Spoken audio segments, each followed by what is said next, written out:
Bản tin dự báo thời tiết cho các địa phương trong tỉnh. Đêm 30 ngày 31 tháng 7 năm 2025.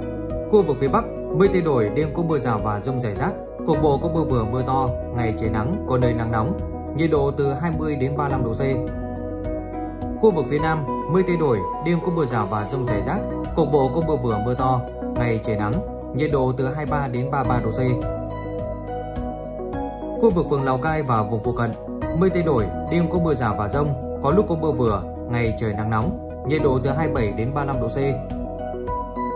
Khu vực phường Yên Bái và vùng phụ cận, mây thay đổi, đêm có mưa rào và dông, có lúc có mưa vừa mưa to, ngày trời nắng, nhiệt độ từ 27 đến 33 độ C.